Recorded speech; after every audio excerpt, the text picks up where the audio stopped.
अस्सलाम वालेकुम नाज़रीन, हाईटेक न्यूज़ के खबरनामे में आपका खैर मक़दम है। मैं हूं नेहा खान। नजर डालते हैं आज की अहम खबरों पर। मजलिस इत्तेहादुल मुस्लिमीन के सदर व रुकन पार्लियामेंट हैदराबाद बैरिस्टर असदुद्दीन ओवैसी ने वंदे मातरम के मामले पर सवालात उठाते हुए कहा कि क्या नरेंद्र मोदी महात्मा गांधी से ज़्यादा दानिशमंद हैं? क्या वो नेताजी सुभाष चंद्र बोस से ज़्यादा मुहिब वतन हैं? और क्या वो रविंद्रनाथ टैगोर से ज़्यादा दानिश्वर हैं? बयान में उन अजीम शख्सियात के ख्यालात की रोशनी में मौजूदा बहस पर गौर करने की ज़रूरत पर जोर दिया गया। अरे मेरे भाई, रविंद्रनाथ टैगोर, नेताजी सुभाष चंद्र बोस, महात्मा गांधी, इन तमाम ने मिलकर फैसला किया कि वंदे मातरम के 2 स्टैंजा रहेंगे, उससे आगे नहीं पढ़ा जाएगा। तो क्या नरेंद्र मोदी महात्मा गांधी से ज्यादा अक्लमंद है? क्या नरेंद्र मोदी नेताजी सुभाष चंद्र बोस से ज्यादा इस देश का मोहब्बत करने वाला है? क्या नरेंद्र मोदी में इतनी इंटेलेक्चुअल कैपेसिटी है कि रविंद्रनाथ टैगोर के पास थी? इन लोगों ने फैसला लिया, मगर आप कह रहे हैं नहीं। आपने कानून बना दिया, आपने कानून बना दिया। देश सबका है। कोई भारत की पूजा करता है, कोई भारत की जमीन में दफन हो जाता है मेरी तरह, मगर भारत से मोहब्बत करता है। ये देश सबका है, मगर आप कह रहे हैं कि भारत को खुदा मानो। मैं कैसे मानूंगा बताओ? मैं तो जमीन और आसमान के खालिक को अपना रब मानता हूं। मैं तो ला इलाहा इल्लल्लाह बोलने वाला हूं और बोलता रहूंगा। तुम जेल में डालो, तुम गोली मारो, मेरी जबान पे आखिरी लफ्ज वही होगा, ला इलाहा इल्लल्लाह व अशहदु अन्ना मुहम्मद रसूलुल्लाह। आप इस तरह का कानून बनाकर बीजेपी, नरेंद्र मोदी, रविंद्रनाथ टैगोर, महात्मा गांधी, नेताजी सुभाष चंद्र बोस की तौहीन कर रहे हैं। आइन का प्रियम्बल पढ़ो, आइन का प्रियम्बल, तमहीद जिसको बोलते, पढ़ो। किससे शुरू होता? भारत माता से नहीं शुरू होता। We the people of India, हम इस भारत के नागरिक हैं, हम भारत की जनता हैं। आज आप क्या कर रहे हैं? अमित शाह बोलते हैं मैं यूसीसी बना दिया। अरे नौकरी तो दो। भारत में 11 करोड़ बच्चों के पास नौकरी नहीं है। कितने? 11 करोड़ के पास नौकरी नहीं है। तो मोदी बोल रहे बेटा गाजर की पुंगी ले, यूसीसी बजा ले, खाली यूसीसी ले ले। अरे नौकरी दो। अरे नहीं, वंदे मातरम बना दिया ना। 11 करोड़ नौजवानों के पास नौकरी नहीं है।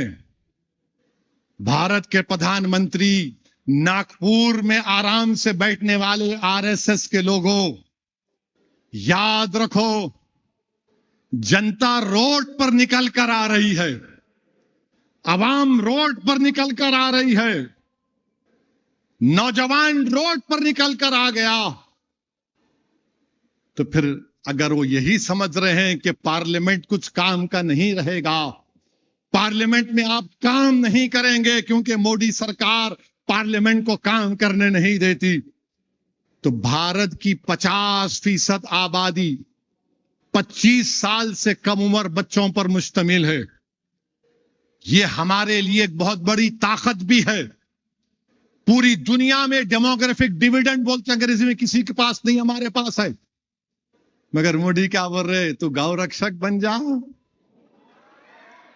बकरीद आई तो तू गबड़ शुरू कर दे, कोई दाढ़ी वाला मिला तो दाढ़ी पकड़ ले, हिजाब वाली बच्ची मिली उसका वीडियो बना ले। अच्छा, अब तो बोल रहे मच्छी भी नहीं खाना।